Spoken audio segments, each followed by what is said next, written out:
আসসালামু আলাইকুম। এরিকাজ কিচেনে আরো একটা নতুন রেসিপি দেখার জন্য সবাইকে স্বাগত জানাচ্ছি। আপনারা সবাই কেমন আছেন? আজকে আমি আপনাদের সাথে শেয়ার করব পুরো বছর জুড়ে কাঁচা আম সংরক্ষণ পদ্ধতি।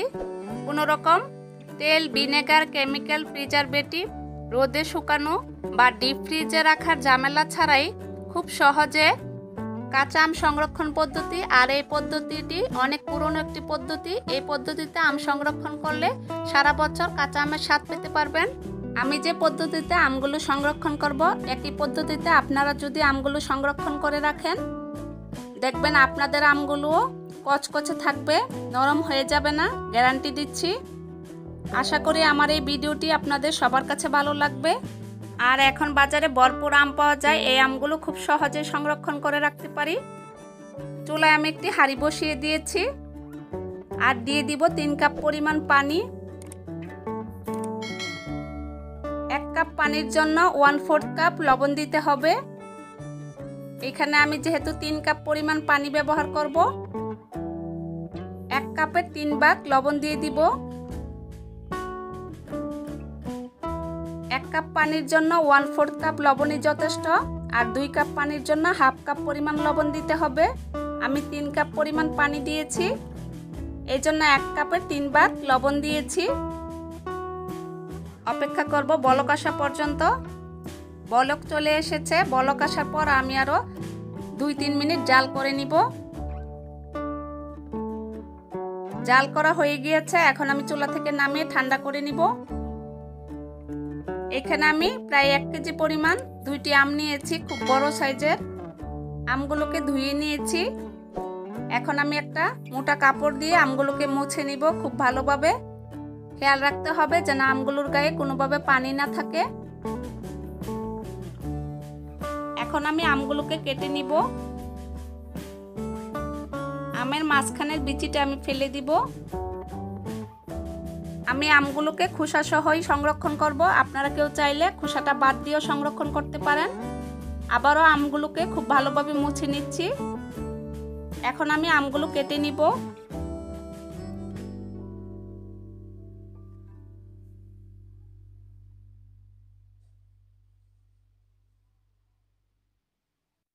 আমগুলোকে ছোট টুকরো করে কেটে নেবেন না বড় টুকরো করে কেটে নেবেন, সেটা আপনার পছন্দের উপর নির্ভর করে কেটে নেবেন। আমি মিডিয়াম সাইজ করে আমগুলোকে টুকরো করে নিব।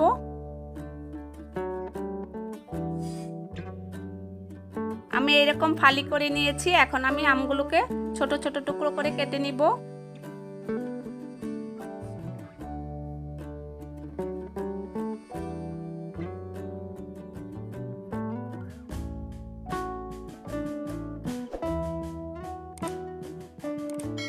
ঠিক এরকম সাইজ করে আমি সবগুলো আমি কেটে নিব।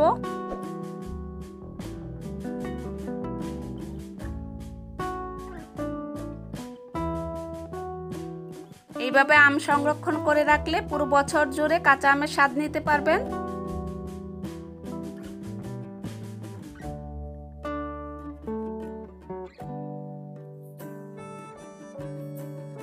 আবারও আমটাকে কাপড় দিয়ে খুব ভালোভাবে মুছে নিতে হবে।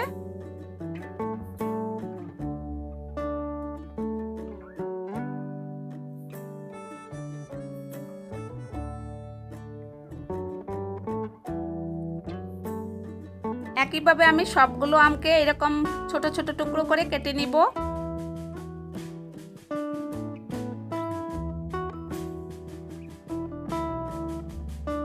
সবগুলো আম আমি কেটে নিয়েছি। দেখুন ঠিক এরকম ভাবে সবগুলো আম আমি একই সাইজের করে কেটে নিয়েছি।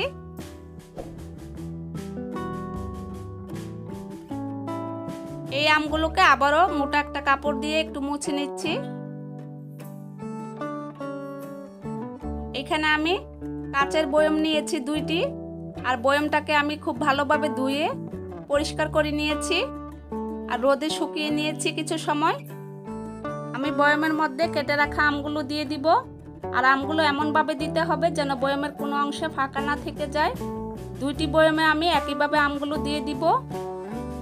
আর লবণ পানিটা এমনভাবে দিতে হবে যেন লবণ পানির নিচে আমগুলো থাকে।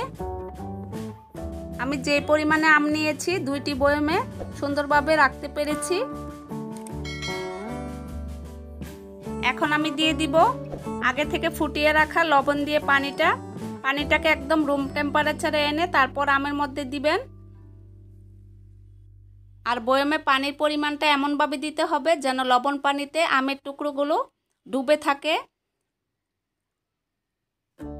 2টা বয়মে আমি পানির পরিমাণ একইভাবে দিয়ে দিব। আমের টুকরোগুলো যেন পানিতে খুব ভালোভাবে ভিজতে পারে এমনভাবে দিতে হবে।